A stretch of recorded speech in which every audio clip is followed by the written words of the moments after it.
Magandang araw po mga kalingap. So, here, Sagap TV.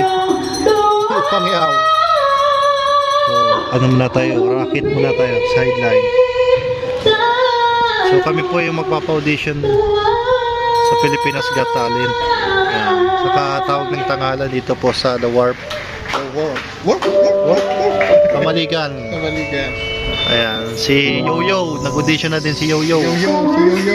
Oo, nag-audition na din si Yoyo. Ganda yung audition. Ito ang araw mga kalingap, mga kasagap, kung saan kami magpapa-audition ng Pilipinas Got Talent at tawag ng tanghalan sa mga magagaling na mga Bicolanos dito sa kinanap sa Kamaligan, Camarines Sur, ang mga aspirant talent. Ngayon naman ay si Kalampitos ang pinakauna, si Yoyo. May natatago pa lang itong kakaibang talento. Halina't panoorin natin. Ang gagawin ko po ay magagaya lang ako ng boses. Okay na sir?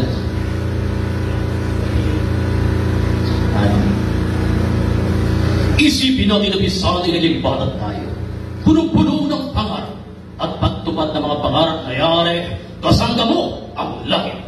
Tayo mga Pilipino, pagdating sa pag-ibig, talaga namang nasusunod natin ang kasabihan na nagmula pa kay Balagtas. Ang pag-ibig pag nasok sa puso ni Luman, hahamakin ang lahat, masunod ka lamang. Pakinggan niyo ang kwento ni Mark Logan.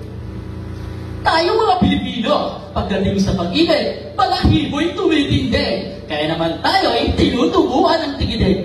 Ngayong araw, tunay na magkasintahan, nagbibigayan. Ano man ang pagsubok na dumating, nagdadamayan. Teka, paano naman si Lola at Lola?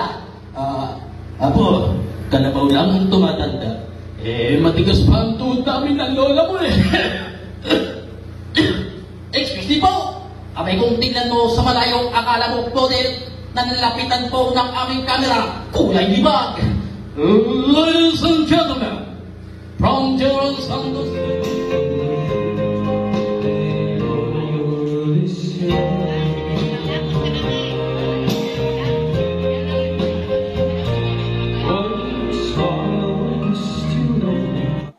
At sa araw na yon ay dumayo pa ang isang contestant coordinator ng ABS-CBN na si Sir Noli Espinosa para maghanap ng makabagong talento.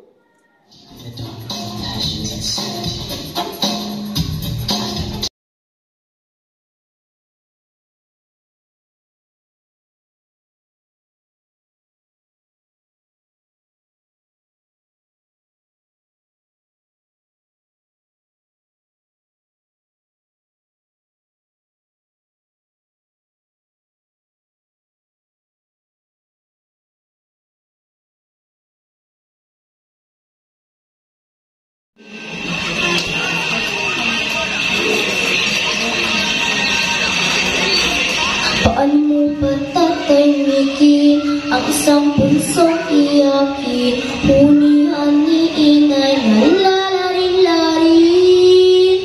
Paano mo ba tatahanin ang pagtatampo ni neneng? Pasalamat ka't may awit na kakantahin.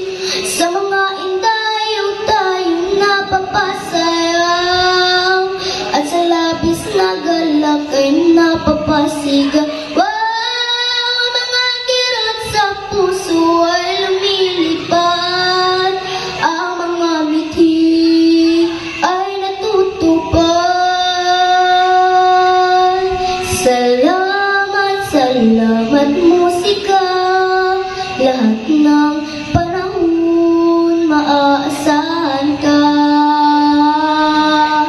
Salamat musika, itong munting mundo ay napapasigla. Ang mga bituin sa langit at mga kathanang isip ay hindi sapat upang mabuhay ang daigdig. Pang world class ang mga talento ng mga Bicolano. Kagaya nito ng mga kabataan na to na sumali at nangangarap na makita sa isang sikat na television, ito pong Pilipinas Got Talent. Maraming salamat pala sa LGU ng Camaligan, lalo na kay Honorable Mayor Giano Ibardalosa, Sir Noli, at sa Dorcha Sound System, at sa lahat po ng mga staff ng tourism ng Camaligan River Park.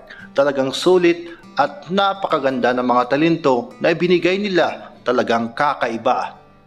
Napakagandang lugar po ang Camaligan River Park kung kayo po ay dadayo po dito, at malapit lang ito sa lungsod ng Naga.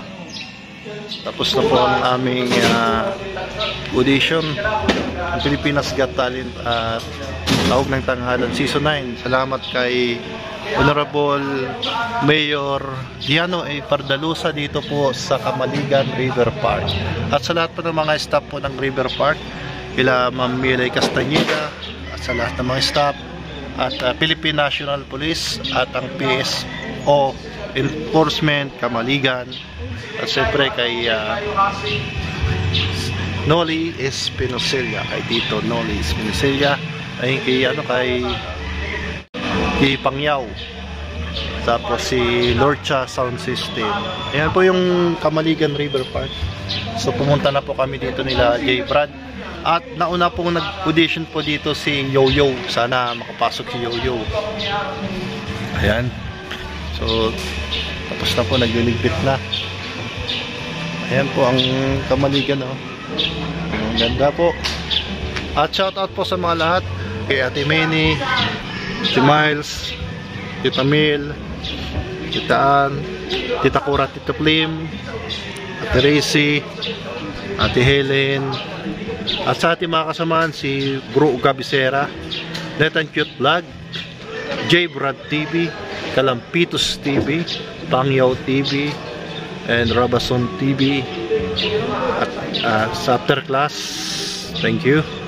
And sa kay Kuya Bal Santos Matubang, yan, kay Kuya Bal, sa mga ambassador, si Tatay Papsi, si Busendrino dyan sa Ligao City, Albay, at si J. Murillo dyan sa Quezon, yun. At kay Kalinga Prab Lods, at kay Atena. Maraming salamat po, and God bless you all. Bye bye po.